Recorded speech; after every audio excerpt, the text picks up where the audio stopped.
It's something that'll change the world and human life as we know it. He knows. He's seen the light. When Monty talks, it's painful. Monty, you have been so instrumental in kind of pointing me in the right direction.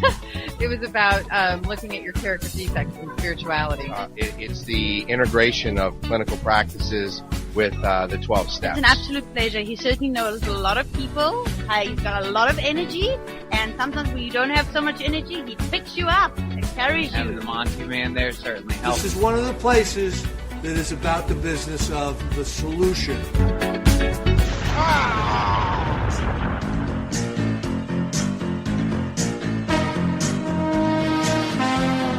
The views expressed on this special broadcast of the Take 12 radio show do not necessarily reflect those of KHLT Recovery Broadcasting or its affiliates.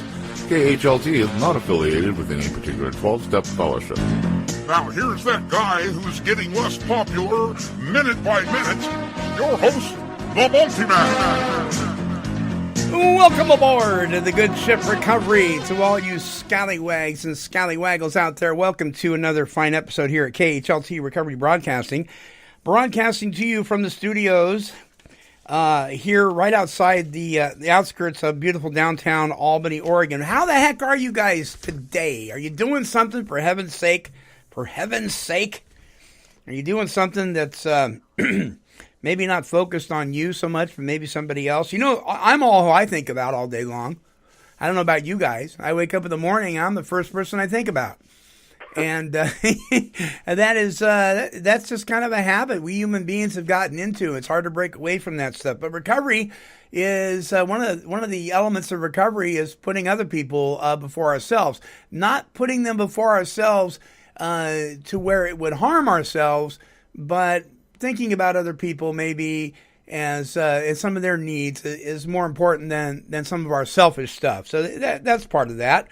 And so we try to do that as much as we can here at Take 12 Radio. And one of the ways we do that is we like to give away stuff. So listen, go to Recovery Cartoons at take12radio.com. And when you go to our website, by the way, you can type in Take 12, the word, if you want to, radio.com, or you can type in take12radio.com, the number 12. It doesn't matter. Either one will get you there. Click on Recovery Cartoons, and there you'll see a cartoon without a caption. That's where you come in. That's where you figure out, maybe this caption should read this, or maybe it should read that. Even if you think it's not funny, not all cartoons are funny. It can be serious. Or you don't think that you have anything worthwhile to say as far as a cartoon caption goes, do it anyway. It's for fun and for free. It doesn't cost you a penny. We don't stick you on some crazy mailing list. There's a box where you can type in your submission, send it off, and every month we pick a winner here on our Wednesday show once a month and send you a live DVD of Mark Lundholm's Addiction, a Comedy of Substance, and a bonus CD called How Is That Funny? And so we want to send that to you. And then you get to, you automatically are entered, whether you win or not that month, you are automatically entered into our grand prize drawing, which is held in December for a recovery basket worth of we got all sorts of recovery goodies in there, recovery music, books, DVDs, all sorts of stuff. So enter the Recovery Cartoon Caption Contest. If you are listening on the Bill Post Radio Network, welcome. And just a reminder for you, those of you who are, Bill Post, his show is coming up right after this one. If you're not listening on the Bill Post Radio Network, but you're listening on TuneIn Radio, or maybe you're listening on take12radio.com, our website, don't forget to check out Bill Post at some point at billpost.com. He's got some great stuff there. Okay, our email address is take12radio@comcast.net. If you're on your smart device or tablet or whatever, there's 3 ways you can listen to the show. You can listen to it by clicking on our YouTube channel. You can listen to it by clicking on the download MP3 link. Or if you can see the play button, depending on what mechanism you're using, you can click the play button and tune in as well. Marco Ronzi is our guest on this interview Friday. Yesterday we had Ken Seeley on from Intervention, and the CEO of Intervention 911 and Ken Seeley Communities. .com. That was a great interview. Today we have Marco Ronzi. Now Marco, he lives in Scottsdale, Arizona. True. True. Yeah. Now Marco, tell the listeners how you and I know each other. It sounds better coming from you than from me. Okay, well, we met each other. Actually, I found out about Take 12 Radio through the Dick B show a while back. And then I just I tuned into the radio station, and I've kept in touch with you through Facebook ever since. Yeah, and that's... we've had good conversations and stuff like that through Facebook. Yeah, and that actually, you've been doing that for a lot of years. Yeah. Listening to Take 12, I've been doing that for a few years now, and I really enjoy your radio station. I think it's solution-focused, and it's what I need to hear. It's what people need to hear, and it's just right.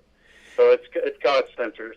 Well, I'll tell you, my favorite guests to have on. I mean, sometimes we have celebrities and authors and people in the field like Ken yesterday.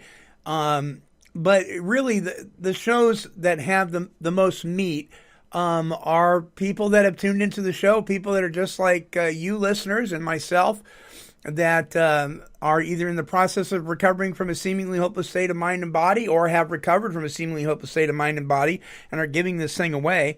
People sharing their story of experience, strength, and hope. And Marco is going to be sharing with us what it was like, what happened, and what it's like today. So from Scottsdale, Arizona, Marco Ronzi, I welcome you to the show. This is the first time you've been on, and I'm just glad to have you here, buddy. Thank you, Monty. Thank you. You bet. So, Marco, tell us a little bit about yourself, just your basic information right now. You live in Scottsdale. How old are you? I'm 37 years old. I will be 38 in October, so getting up there. Any kids? Any brothers and sisters? What's that about? Only child. I was adopted at 2 months old in Italy. I have no brothers and sisters. I have no kids. I have no wife currently. I'm just single for now. So I'm looking. Hopefully, I'll get married in the future. You never know what God has. You do have a female that lives with you, though. No, I do not. Yes, you do. A female? Isn't your cat a female? Oh, my cat. Yes, my cat is a male, actually. Oh, a male. Okay. So you got... Yeah. He acts like a female sometimes. Oh, okay. Well, you have a cat. What's your cat's name? Willie. Yeah. And he's a black cat. He's black? Yeah, he's a black cat, yeah. Yeah. So Willie is how old? Excuse me? How old is Willie? Willie is a little bit more than 4 years old. A little bit more than 4 years old. Yeah. Okay, so Marco's got a cat that lives with him, and we joke around about stuff like this, but animals really are a big part of our life, aren't they? Yes, they are. They show unconditional love. Absolutely. They've been a big blessing in my life. And listeners, at the end of the show, if you watch on the YouTube channel, you'll see our studio cat, Christy. Her little picture pops up right at the very end on our YouTube versions. Okay, Marco, so what was going on, man? Growing up, did you fall into addictive behaviors very young, or was it till later, or what?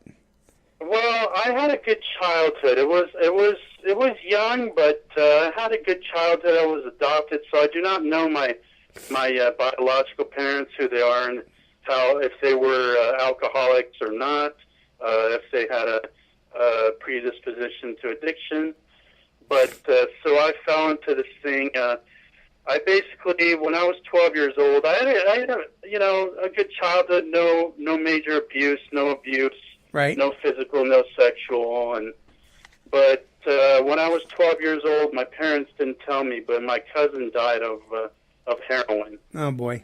And and being the only child, he was like a brother to me. So it was a traumatic experience. Sure. It was a traumatic experience. Yes. So you guys were kind of growing up together then. Yeah, he was from Italy. All my family is from Italy, even my parents are from Italy, but my parents are the only ones that live here. So he came and visited when I was a kid. He came and lived with us for about a year when I was a kid, and we grew close together. And he went back to Italy and then fell, into the addiction again. Right. Finally, passed away. It's interesting. You and I have so much in common. I was adopted. I don't know who my birth parents were because it was a close adoption. My cousin Pam, she was having some trouble in school, and so she moved up and lived with us during my senior year in high school. She's still alive, however, but it's so interesting the things we have in common with each other on this planet, and how we come together and get to know each other. So how did you fall into using and drinking? What was going on? Well, the first taste of wine I had, my parents used to mix wine with water. But I had a friend. I moved to Dallas after I lived in Phoenix, and he introduced me to a lot of, drinking and mainly drinking. And then I got introduced to pot, and had a bad experience with pot. Went to rehab when I was 16, and but my real issue, it wasn't really pot because I hated drugs. My real issue was alcohol, but I didn't know it at the time. So that's when the illness started progressing. And when I got out of rehab, I went on a trip to Europe, and had that one drink, and there I went off 7 more years again. And in between, I got diagnosed bipolar. I drank on medications for 4 years, and by the grace of God, I don't know why I'm still alive, but He knows. And then finally, I just couldn't. I couldn't do it anymore. My body was I was dying. I was treated with medications heavily, and I was just dying. And then basically, I couldn't do it anymore. So, but I got introduced basically through peer pressure, and my parents. I didn't grow up with alcoholic parents. They never smoked, and I had never seen my dad drunk, not even once, not even to this day. He drinks, and I've never seen him drunk, not even once. So, and my mom, I've seen my mom tipsy, but she's not an alcoholic. So right. They never did drugs, never smoked, and things like that.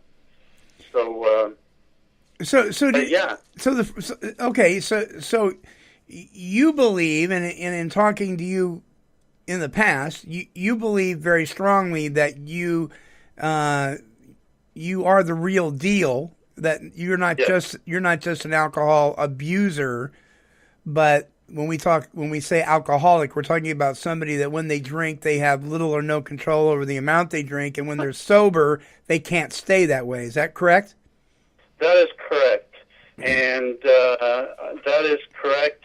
I had a spiritual experience that's fast forwarding, but I don't think a non-alcoholic drinks on medications, and I could be wrong, but I don't think an alcoholic continues to drink on medications, psychiatric medications, while that's bad for you. So, I don't think so. Oh, you mean somebody that just drinks for the abuse of drinking, but is not an alcoholic? Yeah. Right. Yeah, exactly. Gotcha. I don't think a non-alcoholic does not, doesn't ask their doctor, well, can I drink a beer? Can I drink 2 beers when I drink medications? And the doctor says, oh, yeah, sure.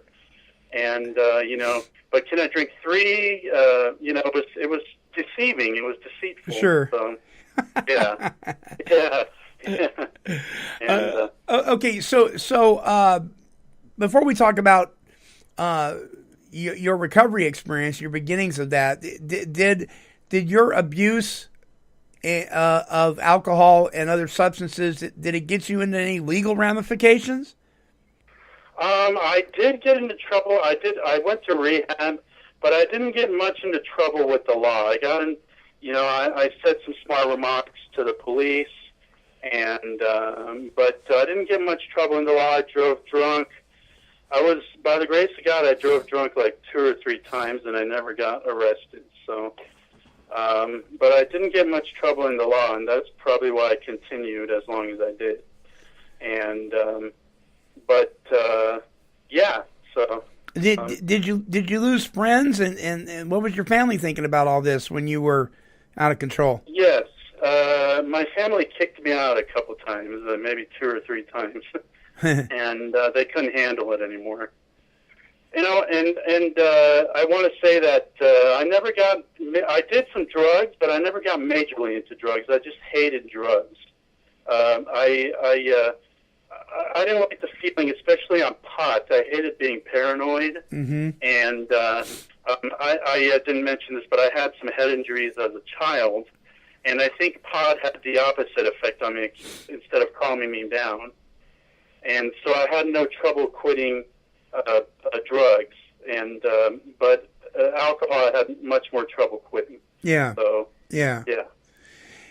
Yeah, marijuana was not my big. I never liked it. It just I take one hit off a bong and it messed me up all day long, and I just felt useless and bummed out. And I was Mr. Go chemical guy or pounding the beer, man. I just right.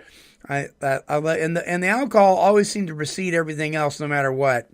Yeah, and alcohol. I knew that. I always say that alcohol, you don't have to worry about it being laced with anything. You don't know what you're getting on the streets, and alcohol, you know what you're getting each and every time. So the effect. Do you think that if you had continued down this road, that there were things out there waiting for you that may have involved heavy narcotic use? Yes. Yeah. It would have been a little more while. I don't know how long it would have been, but it wouldn't be, maybe about 2 or 3 years, maybe 4 years down the road. Sure. But I was on the way down there, yes. Yeah. And, with the friends I was making, and I was definitely on my way, yes.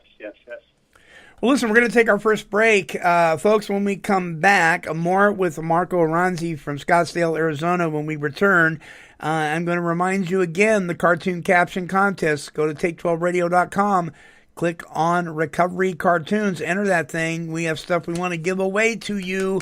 Don't go away. We'll be right back. Hey, this is the Monty Man at Take 12 Recovery Radio. For way too long, the faith community and church leadership has had a misunderstanding of what addiction and recovery is really all about. Well, it's time we clear up some issues. Recovery Life presents Understanding Addiction and Recovery, an informational workshop focused on educating the faith community, clergy, lay people, and church leadership on the problem and solution of alcoholism and addiction. Friday nights, 7 to 9 p.m. at Oak Creek Christian Center, 5775 Columbus Street Southeast, Albany, Oregon. Gender-specific recovery life groups and support meetings for friends and families will form during the workshops. For more information, visit recoverylife.org. Recovery Life, a community outreach for the Willamette Valley in cooperation with Oak Creek Christian Center. Men, women, and their families experience tremendous pain and suffering due to the struggles they face from substance abuse and its co-occurring mental health challenges. They need to find a safe place for peace and healing. The Rabia Addiction Healing Center was born out of a deep desire to provide that safe and powerful healing environment. The Rabia exists to help people recover from addictions by developing and maintaining healthy, meaningful relationships with God, self, and others. To speak with an addiction specialist, call 1-855-652-4325. That's 1-855-652-4325. Or visit our website at www.therapia.net. Therapia Addiction Healing Center, restoring lives one step at a time. He's a little crazy, but then again, You already knew that. I got in like 3 fights when I was in grade school. All 3 of them were with the bully. You know, we all know who they are. They're always a little bit bigger, they kind of smelly, and we duke it out. And after he beat the snot out of me, I'd say, "You come back tomorrow and I'll give you more of that."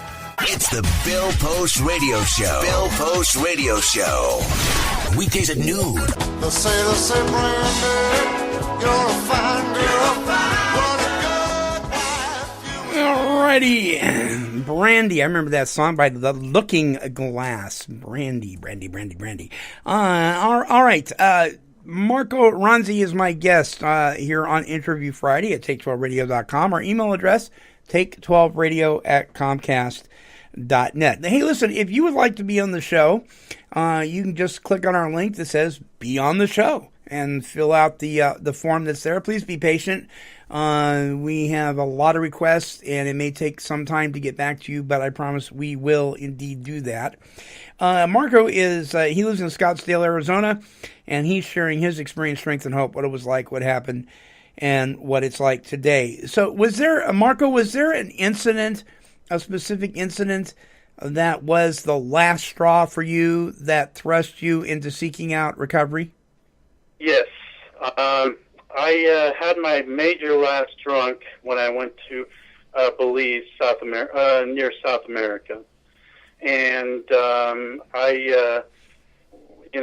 I said, I was on psychiatric medications, and the very last night I was there, I wasn't a major blackout drinker, but however, I drank so much that night that I blacked out, and my parents had to pull me from the beach and take me to and I was so drunk I was still drunk the next day. I wasn't hungover, I was drunk. Yeah. And that was the kind of like the last straw. I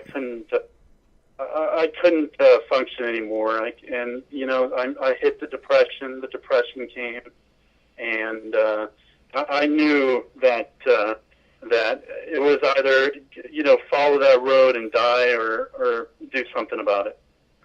And so, but it was very weird because the last drink I had was a beer, and God saw fit that was it. So, but I had a last major drunk, and then after that I had a beer, and then that's it. That was my drinking career. Wow. Drinking and drugging career. Yeah. Now, did you have a relationship, or at the very least a recognition of who God was before you got into recovery? Yes, I did. I went to church before I came into recovery. I had an episode with my bipolar disorder. I was diagnosed bipolar and mild bipolar, and I went to the psych hospital, and this man knew Jesus Christ and shared Jesus Christ with me, and I had kind of backslidden after that incident, and then I came back to God. So I didn't have a problem with the God thing. No, God is not a thing, and I didn't have a problem with God when I came to recovery. No, but God blessed me with that. So right, yeah. So okay, so take us through the process. Did you go into treatment? Did you go to a meeting? What was your first experience? The first when I went to rehab, I knew of AA meetings, but I wasn't. When I was 16, I knew of AA meetings, and they forced you to go to AA meetings when I was 16 and in rehab, and so I kind of knew about AA. But I had a man who I came to AA about a year after I took my last drink. So my sobriety date is September 1st, 2000. My actual last drink, and then I came to AA around September of 2001. So the second time around, I should say. So I found out about AA through the when I was in treatment the first time, but a man from church introduced me to AA the second time. So, yeah. Oh, okay. All right. Well, we have something in common because September 2nd, 97 was the last time I had a drink. Oh, yeah. Yeah, so we're like one day apart on the month. Yeah, close enough. Yeah, you bet. Yeah. So okay, so you went into this 12-step world, and did somebody? 12-step world. Yes. No, that's fine. You went into this whole environment of 12-steppers. Was that? Did somebody make the approach to you to be a sponsor, or did you have to look for one? Well, somebody came up to me. I was so fearful, and when I was in the 12-step, when I was in the rooms, when I first came to the rooms, I was so fearful I couldn't put two sentences together. And somebody came up to me, and it was this lady who had 30 years of sobriety at the time. So, but we had nothing sexual going on. No attraction of that sort. Right. And she kind of took me under her wing, and she took me through the steps, and that was the first experience I had through the steps. And I did the best I could, and so I had an experience through the steps, and then I happened to get a male sponsor after that, and I went through the steps there's a program, I don't know if in Oregon they have this, it's called Back to Basics. Oh, yeah, you bet. Yeah, and I went to Back to Basics about 2 or 3 times, and kept in the 12-step process, and went to the Salvation Army, places like that, and sponsor guys that had no success, and things like that. So did you find that the process of going through the steps enhanced your relationship with the Lord? Most definitely. Without the steps, I would not have had my relationship with the Lord would not have been like it is today. Yeah. Without entering those steps. So, as I hear on your show, there is no power within the steps themselves, but they lead to the one who has all power, and that one is God. Right. So right. That's what I truly believe has the power to keep me sober and content, and live life to the fullest. So, what is and I don't want to spend too much time on this, but I do want to bring it up because I think it bears the attention of the listeners. What is it that you find? This is a 2-part question, Marco. What is it that you find most rewarding in today's 12-step fellowships? Most rewarding today in the 12-step fellowship is the acceptance.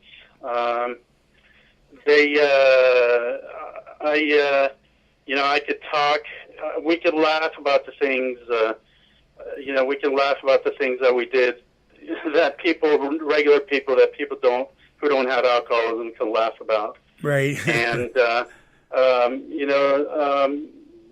like the fellowship, even though I know the fellowship does not keep me sober. I love the fellowship, mm-hmm. And and I'm not so into the fellowship today as I was back in the earlier days. But however, I do believe the fellowship has a place. So it has its place. Okay, so but the program is in the big book. So here's my second question. What do you find most disturbing about today's 12-step fellowships? Okay. What I found disturbing about today's 12-step fellowships is I see, I don't want to judge, I try not to judge, but I just see people trying to play God in other people's lives. And not leading other people to God, but leading them to themselves, and that you cannot share your own personal God with. I have a hard time. Sharing my own personal God with within the fellowship Jesus Christ. Yeah, they tell us to get a higher power, and then they don't want us to talk about him. They don't want us to talk about him, yes. Yeah. And, and it's all over the big book, a God with a capital G and Heavenly Father, and it's all over the big book. So it's unfortunate, it really is. It draws a lot of people away, especially the believers in Jesus. it draws them away to Celebrate Recovery, where they can talk about Jesus, and it's self-explanatory. The percentage in AA is not too high right now, and other 12-step fellowships, I should say. Mm-hmm. And yeah, but you're right. You're right. It's not. What? Yes, go ahead. Why do you think that is? Because of God has been taken out of the fellowship has come before God, and the fellowship is human strength. If we rely on other people are powerless too. And we need other people as guides, like sponsors and stuff like that. Right. But sponsors cannot keep me sober. I have a sponsor and a spiritual advisor today, and a life coach, and they cannot keep me sober. I have to get my advice through them and stuff like that. But I'm the only one who can kind of conform myself to the steps and practice the steps myself, which lead to God. So it's my relationship with God that keeps me sober, not the steps within themselves, not my sponsor, not anybody else in the program, not Monty. Yeah. Even though I love you, man, I love you. But God speaks to you, my friend, and I live a pretty contented life. I'm in a crossroads in my life. I guess I'm in a new period in my life. I have a life coach and I have a spiritual advisor, and I'm working the steps like I've never done before. And I listen to Take 12 Radio, and it's wonderful because God has so many things ahead for me. And yes. Yeah, right on. All right, we're going to take our next break. And when we come back, I want to ask you about what you think about how the faith community accepts the 12 steps and the whole addiction alcoholism thing. So, folks, don't go away. More with my guest, Marco Ronzi from Scottsdale, Arizona, sharing his experience, strength, and hope when we come back. Serenity Springs Recovery Center, located on the beautiful east coast of Florida. A unique facility that is committed to providing exceptional individual care in small group settings while utilizing their experienced and dedicated clinical and support staff of licensed therapists and doctors. Visit their website, serenityspringsrecovery.com, or call 386-423-4540. Serenity Springs, making a life-changing investment into your recovery.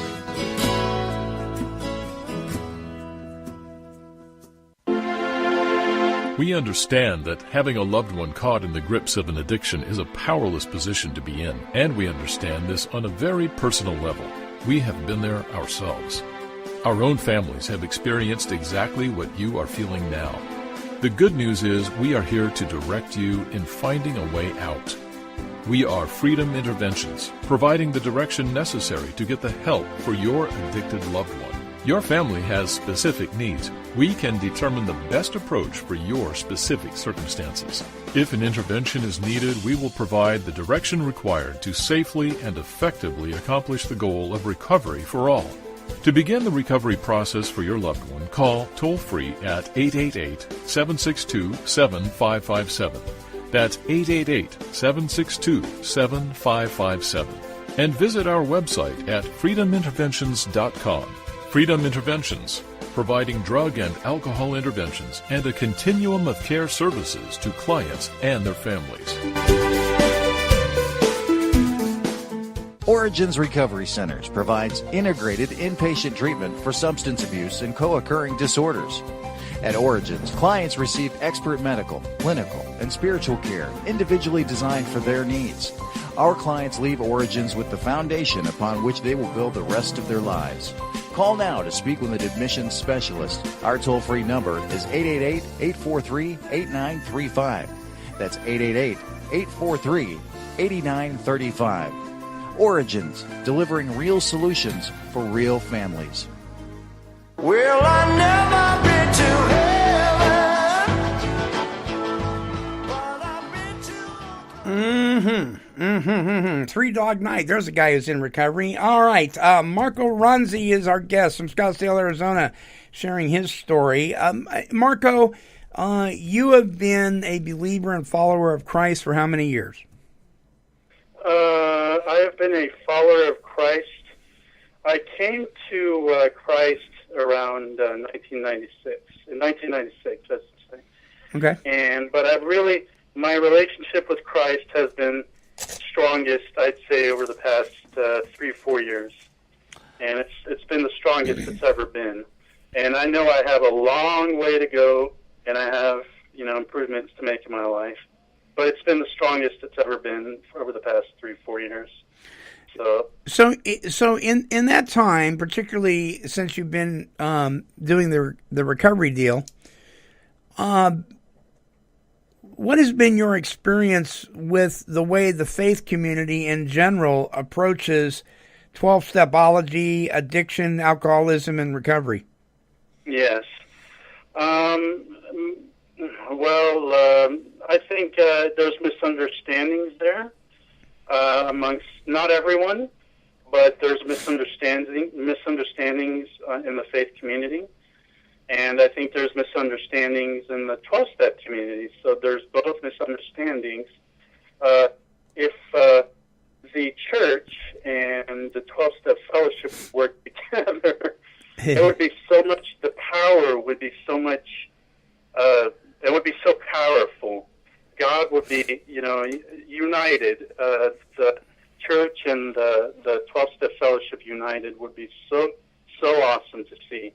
But there's misunderstandings, I think. And my spiritual advisor is a Baptist minister, and he's not an alcoholic himself, but he is working the steps with me right now. I'm working the steps with him, I should say, whatever. And he makes the effort to understand addiction, but there are some pastors that just don't understand, that down the 12-step fellowship, and it's unfortunate. It's unfortunate in AA when they in the 12-step fellowship, any 12-step fellowship when they down the church too. So I wish we could be united. So what do you think? Let's focus on the church first. Why do you think people in the church have such a low opinion of the 12 steps and 12-step fellowships? Well, I think this is just because I think it's because of pride, and it's because of misunderstandings. What people misunderstand, they fear, and it's because of pride, and it's because people looking up through their noses at other people, and the kingdom of God many shall be saved, but the kingdom of God on this earth goes to the ones who are broken. I was reading the Beatitudes before I talked to you, and those who are broken in spirit, the kingdom of God belongs to such as these. And I would say those are the people who are mentally ill and in 12-step fellowships. And if we just choose to humble ourselves, if we can just humble ourselves before God, and the faith community too. So it's just, there's lots of misunderstandings, and that's been my experience. It's just, it's unfortunate because it drags people away from the church. And vice versa. Sometimes it drags people away from the 12-step fellowship. But it drags people away from the church. And I don't blame people because,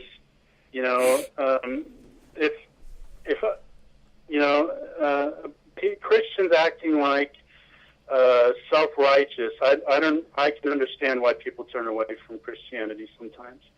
So I can completely understand that. So you think it's primarily misunderstanding and lack of education? Lack of education, misunderstanding, not caring, pride. I think pride is the main. Lack of education, misunderstanding, not caring at all, really, not wanting to reach out to the 12-step community.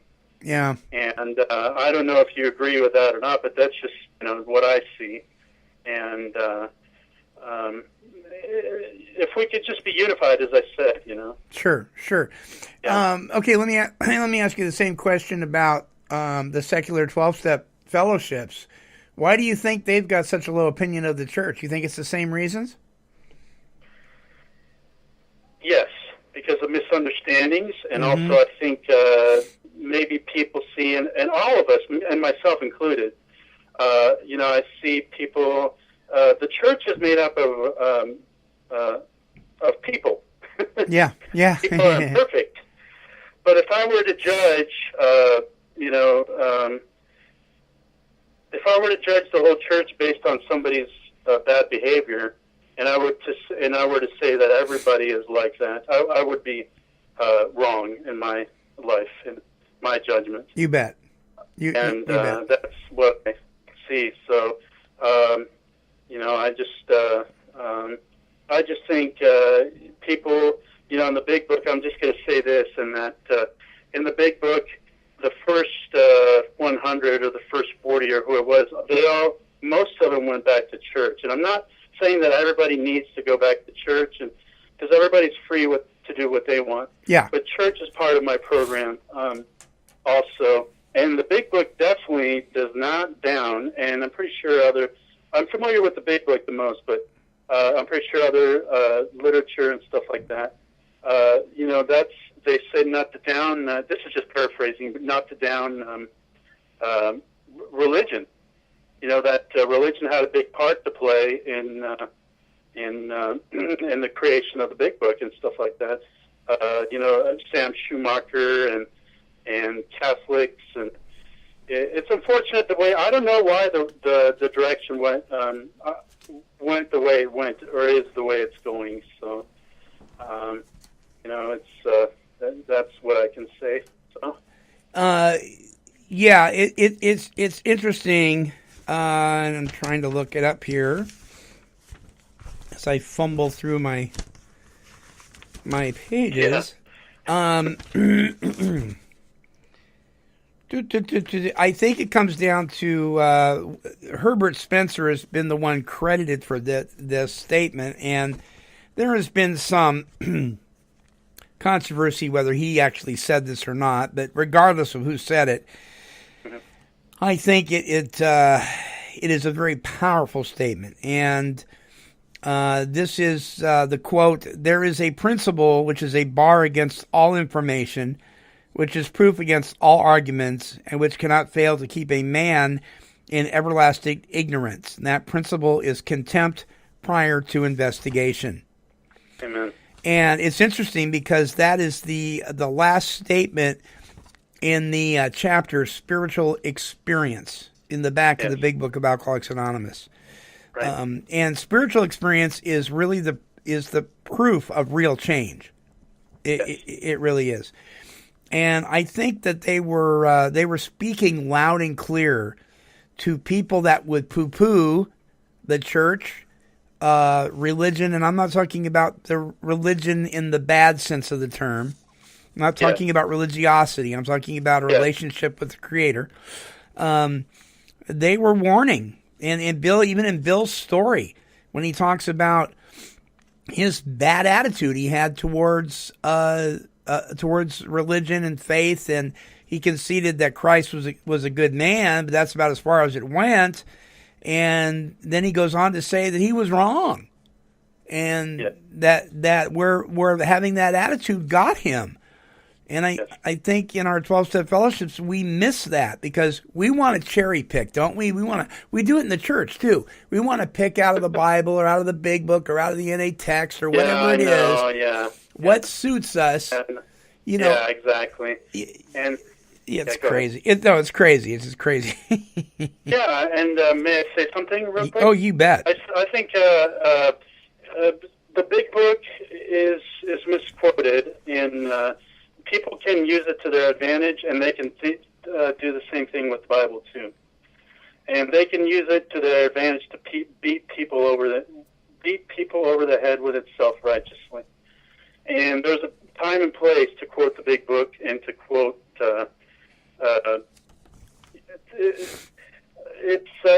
It's different different knowing something and then living it out.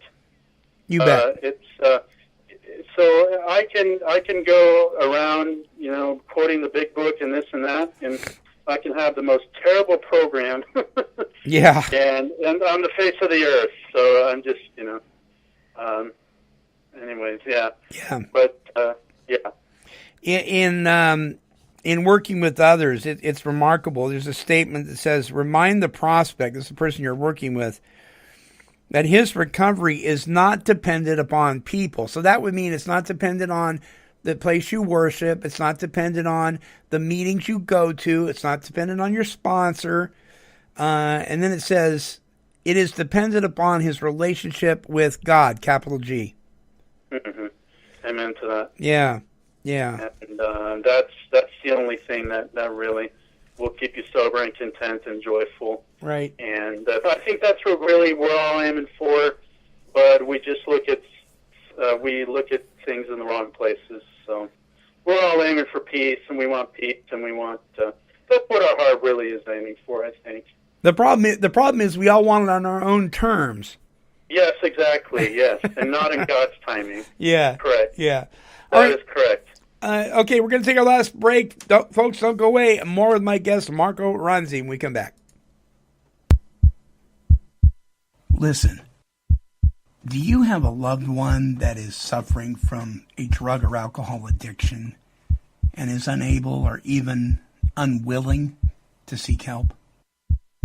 Well, if you've tried unsuccessfully on your own to get that individual the help they desperately need, then an intervention may be the only chance you have of saving that person's life. Here's the number I want you to call. 877-487-1599. You don't have to wait until your loved one hits bottom. By then, it could be too late. Call Broad Highway Recovery now. 877-487-1599. If not you, then who? Addiction is the number one health threat in our world today. It affects more people than any other malady, and yet the solution to this health crisis gets the least amount of attention.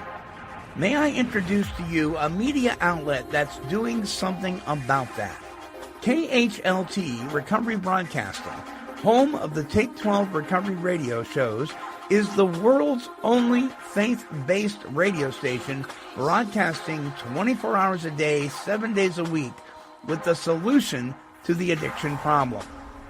Visit Take12Radio.com for recovery talk and positive music, and be ready to be set free from a seemingly hopeless state of mind and body. That's Take12Radio.com on your internet dial.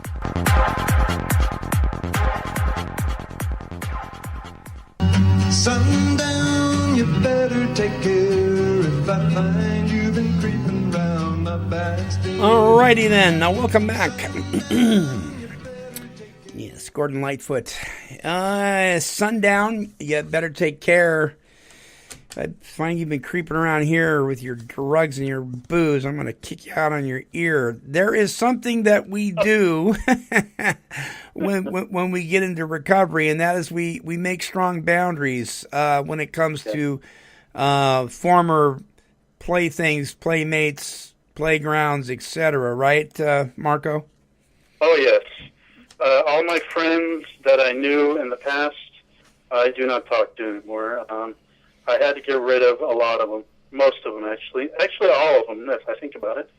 I do not go to bars anymore unless I have, I go to maybe a restaurant bar if I have a reason to be there, and that's to eat.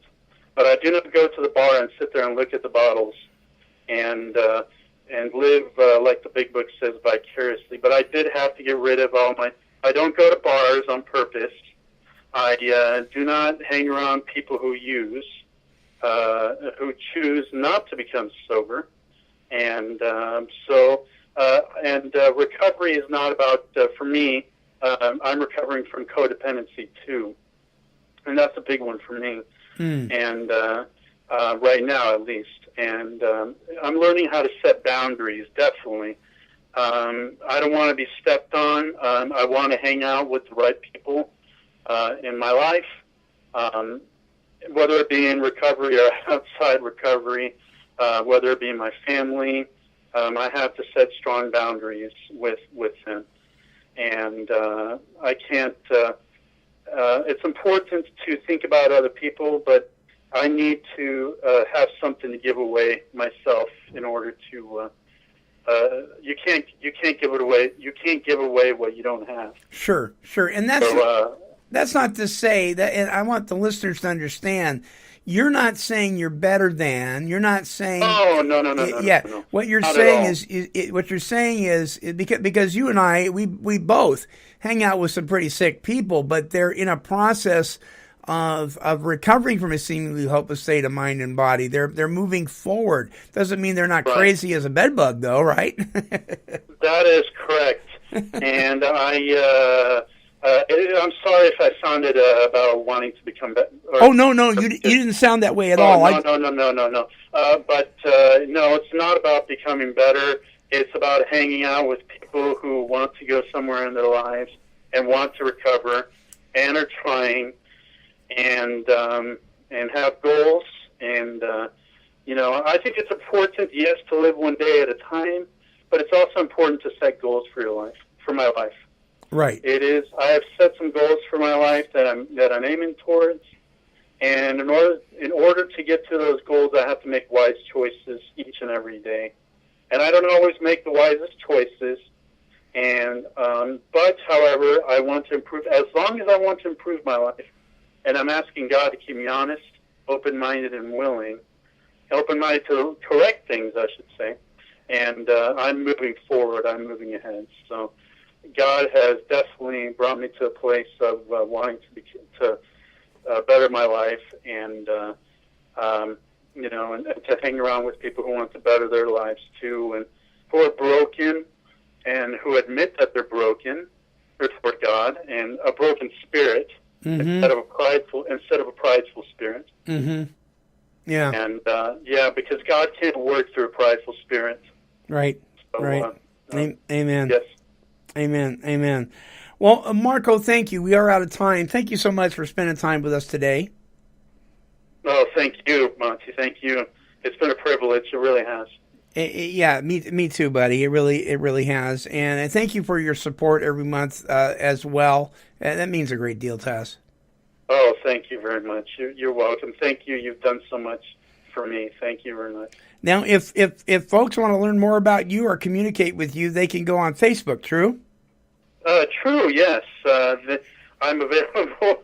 I mean, if people ask me for my number, I will give it to them. And if I get to know them, and I'm getting, more of an introvert than an extrovert. I'm both, I guess I could say. But, if people ask me questions, I will definitely open up. I'm definitely a pretty easy guy to get along with. So Very good. Okay, all they have to do is go to facebook.com/Marco Ronzi, Ronzi. Is that right? Yes, that's correct. You can find him on our friends link on the Take 12 Radio Facebook as well. Well, Marco, thanks again, man. Stay on the line. God bless you, all your efforts, and your family, brother. Thank you, Monty. Thank you very much. God bless you. God bless everybody, too. You bet. All right, Marco Ronzi, Scottsdale, Arizona, has been our guest today here on Interview Friday. Remember, you can go back and you can listen to some of our archives. You can go to our YouTube channel, subscribe on our YouTube channel if you like watching and listening there. We've got just a plethora of shows there as well. And if you are in search of help, if you need some help, looking for some help, don't hesitate to email us here at take12radio@comcast.net. We have just an enormous amount of resources and connections. We can find you some help if you need it. There's plenty out there. And please don't think, well, we don't have any money, there's no way to get any help. That's not true. There are tons of ways to do that. There's ways of getting around the financial issue. Whether you need an intervention, whether it's somebody you feel needs an intervention, whether you need treatment, whether you need guidance as far as how to get to a meeting, whatever it is, give us an email here at take12radio@comcast.net. All right, my friends, don't forget the Recovery Cartoon Caption Contest. Go to take12radio.com, click on Recovery Cartoons. Listen, if you are listening on the Bill Post Radio Network, Bill Post is coming up next. I don't have a clue what he's going to be talking about today. So you and I will both have to listen to find out. I'll give you fair warning. It's conservative talk radio. Ouch! I know that pains some of you, but deal with it. Until next time, this is the Monty Man along with Marco Ronzi, and we are wishing God's perfect serenity for you. Bye-bye now. God bless you guys.